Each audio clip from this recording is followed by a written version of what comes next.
Hi, this is Hamada Zahawi, founder and CEO of Right Track Admissions, a global admissions consulting company. If you haven't been to our channel before, get ready for an unfiltered account of exactly how to get into your top choice program, how to secure funding, and how to succeed both as a student and as a professional. And if you haven't done so, make sure to subscribe by hitting the big red button below, as well as connect with us on our social media handles, conveniently located below this video. So what are we going to talk about today? Today we're going to talk with Victoria Ochoa, one of our admissions experts who's going to be talking about joint degree programs. So please wait till the end to get all the tips, tricks, and hacks to be able to ace this process, understand why doing the joint degree, and apply correctly. Hi, Victoria. Thank you very much for joining us. Let's get started. So why would you do a joint degree program?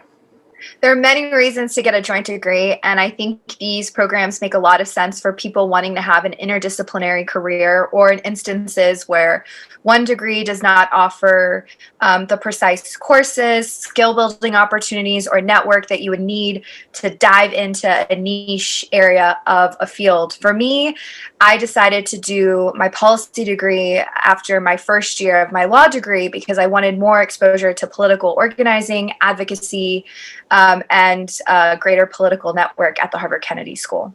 What are the pros of doing a joint degree? There are, I think, a lot of advantages, which is that you get to spend dedicated, focused time to one discipline, as opposed to spreading yourself thin on maybe some slim course offerings in one program.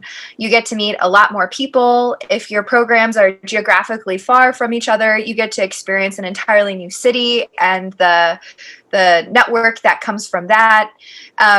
And I think that in doing both programs, it encourages you to think interdisciplinary and dynamically about all the ways you can, at least in my instance, advocate legally, politically, through policy, and even through media. And that has been really, really helpful to me. What are the cons of pursuing a joint degree? So some of the pros can be a con. I'm doing my degrees concurrently. So my plan was basically that I did 2 years of my law program, then left the class that I entered my law program with and started with a new class at the Kennedy School. And so one con can be that you can feel torn between two completely different worlds. You might not end with the class you started with.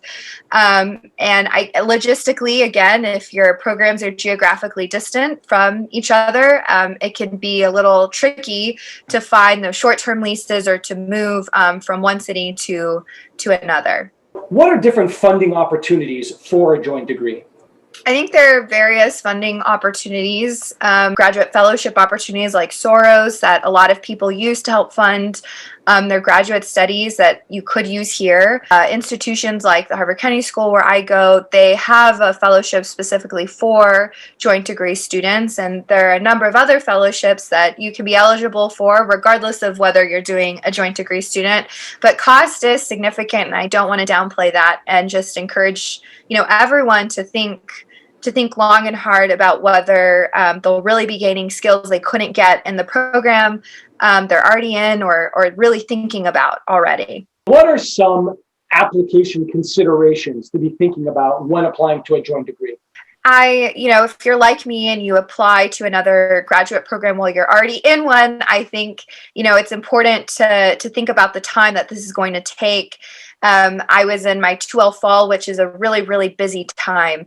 And so I would think about how you're going to study for another entrance exam like the GRE if you haven't already done that. I would secure those letters of recommendation from professors at your current graduate program sooner rather than later, and really make sure that you can take time away, which is usually during finals, to get those applications in. I think one last helpful thing is to really look at the course listing at both of the programs to make sure that you're not doing a program you don't need to do. If one institution offers significant coursework in an area you're interested in, then maybe the joint degree is not for you.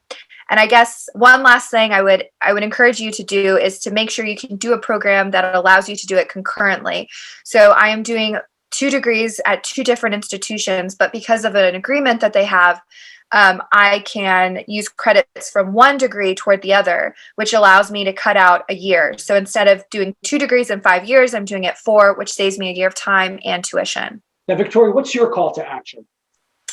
My call to action is just to research these programs, to look at the course offerings, to look at the co-curricular opportunities that each have and see that if they're compatible and if they're filling the gaps of one or the other, and just to go into this experience and this process with your eyes wide open.